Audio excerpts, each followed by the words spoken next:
13 जुलाई का मोदी प्लान, क्यों खौफ से कांपा पाकिस्तान।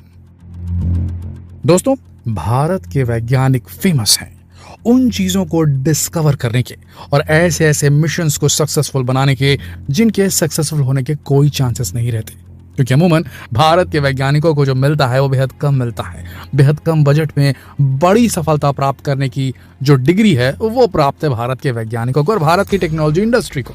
ये बात आप जानते होंगे। पर भारत के वैज्ञानिक एक चीज में बेहद असफल थे और वो थे खुद के फाइटर एयरक्राफ्ट के इंजन को बना पाने में। लेकिन अब उस वॉइड को, उस वैक्यूम को भी खत्म करने का प्लान बना चुके हैं मोदी जी। और इनका ये प्लान जो है वो इतना धांसू है जिसे सुनकर पाकिस्तान थर थर कांप रहा है। 13 और 14 जुलाई पीएम मोदी बनने वाले हैं फ्रांस के special guest of honour. France के गणतंत्र दिवस के इक्विवेलेंट एक दिन होता है जिसे बेस्टिल डे कहा जाता है, उसमें स्पेशल गेस्ट ऑफ ऑनर बनकर जा रहे हैं पीएम मोदी और वहां साइन करने वाले हैं कुछ बेहद बड़ी डिफेंस डील्स। वो डील्स जो पाकिस्तान के माथे पर शिकन ला रही है और चीन के पसीने छुटा रही है, क्योंकि पाकिस्तान यही सोचता है कि उनके पास इतना दम नहीं कि वो भारत की आर्मी को हरा सकें अकेले। तो उन्हें मालूम है कि चाइना की आर्मी तो है ना, वो देख लेगी भारत को। लेकिन अब भारत ने जो स्ट्रेटेजी अपनाई है उससे चीन, पाकिस्तान छोड़िए पूरी दुनिया में हल्ला हो गया है। जी हाँ दोस्तों, भारत अपनी स्ट्रेटेजी चाइना को ध्यान में रखकर डेवलप कर रहा है। ये बात जग जाहिर है। भारत ने अब जो वैक्यूम था, जो वॉइड था, भारत अपने देश में चीजों को बनाना चाहता है, डिफेंस इंडस्ट्री को ग्रो करना चाहता है। अपने देश में खुद जो फाइटर प्लेन्स होते हैं, जो कॉम्बैट एयरक्राफ्ट होते हैं, उनके इंजन्स को अपने देश में डेवलप करना चाहता है। तो क्योंकि अभी टेक्नोलॉजी भारत के पास नहीं थी तो वो नहीं कर पा रहा है। लेकिन फ्रांस में जब विजिट करने जाएंगे पीएम मोदी तो एक बहुत अहम डील करने वाले हैं। भारत के साथ फ्रांस डील करने वाला है फुल टेक्नोलॉजी ट्रांसफर का। जी हाँ दोस्तों, AMCA, थोड़ा समझिएगा इसे, advanced multi role combat aircraft. इसके इंजन्स बनाने की टेक्नोलॉजी जो है वो फ्रांस देने वाला है भारत को। और इसके बाद भारत के वैज्ञानिक एक बार देख लेंगे किसी टेक्नोलॉजी को तो फिर वो उसे आराम से बना सकते हैं, उसे और बेहतर बना सकते हैं। ये हमने कई सारे केसेस में देखा है। आपको आर माधवन की रॉकेटरी वाली मूवी याद है ना, उसमें किस प्रकार से भारत के वैज्ञानिकों ने जाकर दूसरे देश से सीखा और उनसे बेहतर टेक्नोलॉजी डेवलप कर ली थी। अब बात यहाँ आती है कि कौन कौन सी ऐसी डील होने वाली जिसके चलते पाकिस्तान और चाइना दोनों परेशान हैं। तो गौर से सुनिए, भारत एक अलग ही लेवल पर आत्मनिर्भर बनने वाला है, मेक इन इंडिया। जी हाँ दोस्तों, अब चीन को देखिए, पड़ोसी देश चीन जो है, जो बार बार जहर उगलता रहता है भारत के खिलाफ, क्या ही बनाता है। मैन्युफैक्चरिंग हब है, क्या बनाता है? मोबाइल क्या बनाता है? इलेक्ट्रॉनिक गैजेट्स क्या बनाता है? खिलौने क्या बनाता है? सस्ते सामान। भारत अपने आप को मैन्युफैक्चरिंग हब तो बना रहा है लेकिन डिफेंस इंडस्ट्री में ज्यादा पावरफुली बना रहा है दोस्तों। जी हाँ, भारत हथियारों की बहुत बड़ी इंडस्ट्री बनने वाला है, हथियारों का बहुत बड़ा मैन्युफैक्चरर बनने वाला है, जिसमें कदम पहले ही उठाए जा चुके हैं। रशिया के साथ भारत की जो नजदीकी थी उसके चलते नतीजा ये निकला कि भारत ने अपने नासिक वाले प्लांट में सुखोई विमान हो, मिग विमान हो, कोई भी विमान हो, उसको उसका MRO, maintenance repairs and operation station के रूप में उसको डेवलप करना शुरू कर दिया है रूस की मदद से। अब क्या होने वाला है, ऐसा नहीं कि रूस के जो विमान हमने खुद खरीदे हैं, मिग 21 हो, 29 हो, सुखोई MKI 30 हो, उन्हीं हम बनाएंगे नासिक के प्लांट में, उन्हीं हम रिपेयर करेंगे, उन्हीं हम मेंटेन करेंगे, उसी से रिलेटेड ऑपरेशन पे काम करेंगे, उन्हीं की ट्रेनिंग करेंगे। दरअसल नासिक का प्लांट जो है उसे डेवलप किया जा रहा है ताकि दूसरे देश जिन्होंने रशिया से विमान खरीदे हैं फाइटर एयरक्राफ्ट, चाहे वो मिग 21 हो, 29 हो, सुखोई प्लेन्स हो, एयरक्राफ्ट, कॉम्बैट एयरक्राफ्ट, सबकी मेंटेनेंस के लिए वो सीधा भारत के नासिक आ सकते हैं। क्योंकि जो पूर्वी अफ्रीका, पूर्वी एशिया के जो लोग हैं, जो देश हैं, वहां उन्हें अगर एयरक्राफ्ट को मेंटेन करवाना है, रिपेयर करवाना है, मेंटेनेंस करवाना है, उन्हें ऑल द वे रूस जाना पड़ता है, महंगा पड़ता है। तो रूस ने छूट दे दी भारत को कि आप एक काम कीजिए, अपना सर्विस स्टेशन खोल लीजिए और वहां कमाइए पैसे बढ़िया। तो नासिक का जो प्लांट है, यहां पर इन देशों के लोग जिनके पास में रशियन एयरक्राफ्ट है वो आकर के नासिक के प्लांट में ठीक करवा सकते हैं अपने प्लेन्स को, जिससे कि भारत को एक बहुत बड़ा एज मिलने वाला है।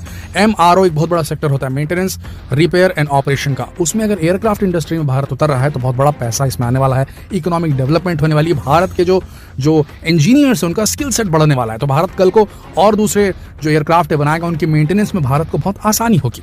ये तो थी रूस की बात जो हमने आपको बताई, ये पहला कदम था। जो दूसरा कदम है वो बहुत बड़ा कदम है, जो इस दौरान पीएम मोदी की विजिट के दौरान ऑलमोस्ट कंफर्म होने वाला, बल्कि उसके पहले ही। देखिए, कोई भी देश बिना अपना फायदा देखे डील नहीं करता। फ्रांस पहले ही भारत के अंदर उभरती अपॉर्चुनिटीज को, अवसर को तलाश चुका था। आपको बता दें, फ्रेंच डिफेंस का मेजर कंपनी है सफरान ग्रुप।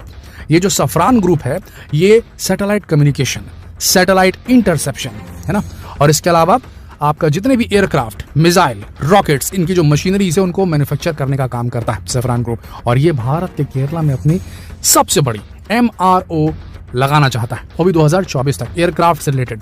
एयरक्राफ्ट इंजन के मेंटेनेंस, रिपेयर और ऑपरेशन के लिए world's largest aircraft engine MRO वो केरला में डालने वाला है। तो सोचिए जरा, राफेल बनाने वाला देश जो है वो वहां की एक कंपनी, वहां की एक डिफेंस मेजर कंपनी जो है सफरान, वो भारत में आकर के अगर अपने MRO डाल रहा है, मतलब सोचिए कितने सारे देश होंगे जो फ्रांस के एयरक्राफ्ट अपने पास रखे होंगे, वो सब मेंटेनेंस के लिए भारत आ सकते हैं, केरला आ सकते हैं। भारत को इकोनॉमिक यहाँ पर फायदा मिलेगा। दूसरी चीज जो बड़ी डील हुई है वो ये हुई है, भारत का इंडिजिनस जो advanced multi role combat aircraft AMCA है, उसके लिए इंजन की टेक्नोलॉजी खुद देने वाला है सफरान ग्रुप जो है, जिससे भारत को बहुत बड़ा फायदा होगा। भारत लड़ाकू विमान के इंजन बनाने में दक्ष हो जाएगा और उसके बाद भारत की बहुत बड़ी सफलता यहां पर मिलने वाली है दोस्तों। इसके अलावा जो सबसे बड़ी चीज है, PM मोदी की विजिट के दौरान जो है, जिससे थर थर कांप रहे हैं चाइना और पाकिस्तान, वो है राफेल का मैरीटाइम वर्जन खरीदने वाला है भारत। 26 लड़ाकू विमान, राफेल लड़ाकू विमान खरीदने वाला है। Rafale M, Rafale maritime aircraft खरीदने वाला है भारत। देखिए, राफेल के अलग अलग वर्जन्स होते हैं। एक राफेल जो हमने पहले से खरीदा है मल्टी रोल वर्जन, वो ऑलरेडी एयरफोर्स को दिया जा चुका है। 2016 में 36 के लगभग जो है ये राफेल एयरक्राफ्ट हमने खरीदे थे, एयरफोर्स को दिए जा चुके हैं, इंडियन एयरफोर्स को। अब भारत की नेवी के लिए खरीदे जाने वाले हैं राफेल M वर्जन। अब M क्या होता है? Rafale maritime version. मैरीटाइम किसे कहा जाता है? एनीथिंग रिलेटेड टू सी में नेविगेशन या कॉमर्स के लिए इस शब्द का इस्तेमाल किया जाता है, मैरीटाइम।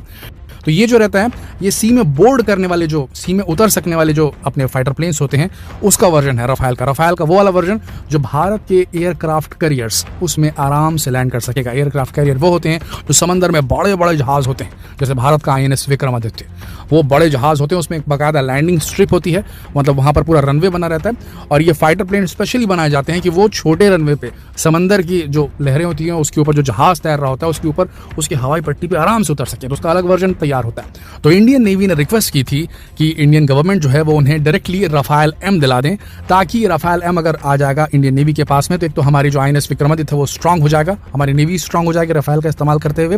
दूसरी चीज, राफेल ऑलरेडी भारत के पास है, इंडियन एयरफोर्स के पास है। जो अंबाला स्टेशन है वहां पर स्टेशन जो स्क्वाड्रन है, स्क्वाड्रन नंबर 17 जो है, जिसे गोल्डन एरोज स्क्वाड्रन कहा जाता है, इनकी कहानी बहुत बेहतरीन है। एक आध दिन किसी और वीडियो में जरूर सुनाएंगे आपको गोल्डन एरोज की। इन्होंने बेहतरीन काम किया था करगिल वॉर के दौरान। इस पर एक वीडियो डेफिनेट बन सकता है, अगर आप चाहते हैं देखना तो नीचे कमेंट सेक्शन में लिखिएगा।